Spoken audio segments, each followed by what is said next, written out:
మన రాష్ట్రంలో ఉన్నటువంటి తెలుగుదేశం పార్టీ నాయకులకి, కార్యకర్తలకి, ప్రజలందరికీ కూడా నా నమస్కారాలండి. మీకు విన్నపం చేయదలుచుకున్నాను. ముఖ్యమైన విన్నపం ఇది.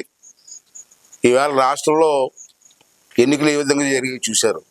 ప్రజలు మంచి తీర్పు ఇచ్చారు. ఆ తీర్పుని గౌరవించాలి, మనం గౌరవిద్దాం. మీరందరూ కూడా ఎంతో ఉత్సాహంగా ఉన్నారు. నేను జారిపడడం చూశాను.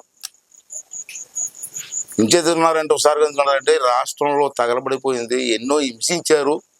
పోలీసుల దగ్గర నుంచి అందరూ కూడా నానా కేసులు పెట్టి హింసించారు. ఎంతో మందిని చంపేశారు. నాలాంటి వాళ్ళ మీద ఎంతో మంది మీద కేసులు పెట్టారు. కొంతమందిని అయితే ఇంటింటికి వెళ్ళి చంపేశారు కూడా. దౌర్జన్యాలు చేశారు. ఇల్లులు తగలబెట్టారు. ఎస్సీ, బీసీ, ఎస్టీ అని చూడకుండా అనేక కేసులు పెట్టారు. ఆ బాధ మనకు ఉంది. మీ అందరికీ బాధ ఉంది, నేను కాదన్నాం.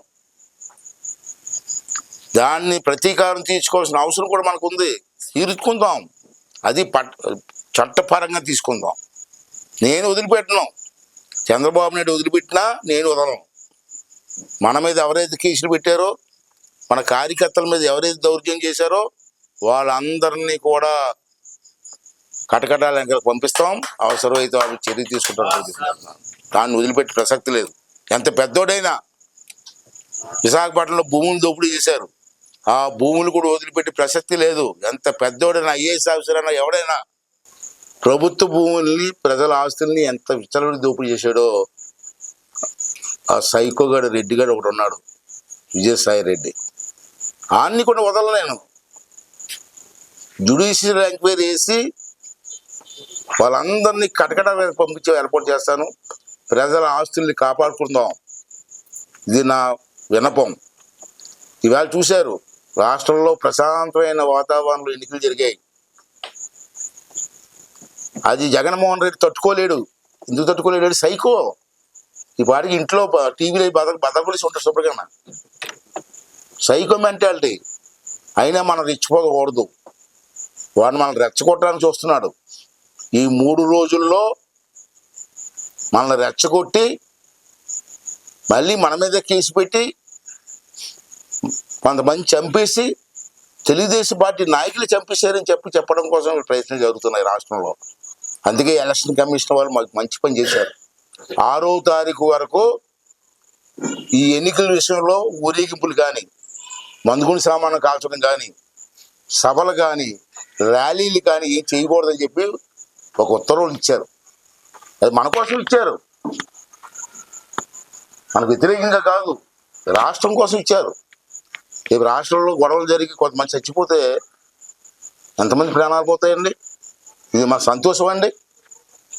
మనం గెలిచి సంతోషంలో ఉన్నాం. మన కార్యకర్తలు చంపితే మనకు మంచిదండి. వాళ్ళు చంపడానికి ప్రయత్నం చేస్తున్నారు.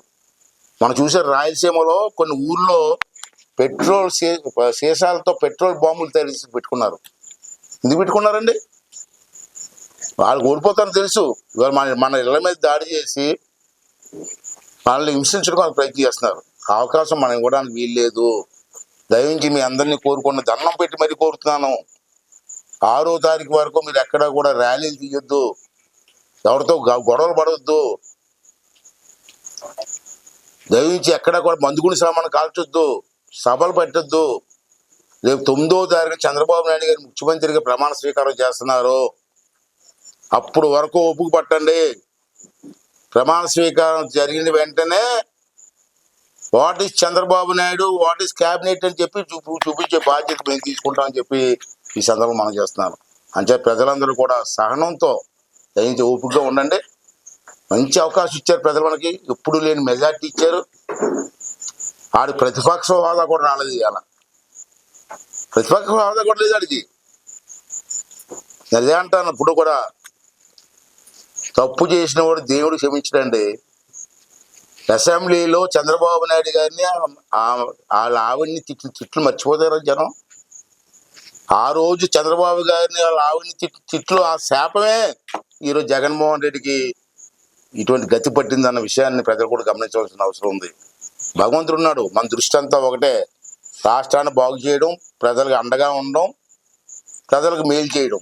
అని చెప్పి ప్రజలందరినీ, కార్యకర్తలందరినీ కూడా సహనం వహించండి, తొందరపడద్దు. ఎవడన్నా ఏమైనా సరే 9వ తారీఖు వరకు వెయిట్ చేయండి. 9వ తారీఖు తర్వాత ఏం జరుగుతుందో చూడండి. అంతవరకు అందరూ కూడా సహనంగా ఉండమని చెప్పి మీ ద్వారా రాష్ట్రంలో ప్రజానీకానికి, కార్యకర్తలకి అందరికీ కూడా మనం చేసుకున్నానండి.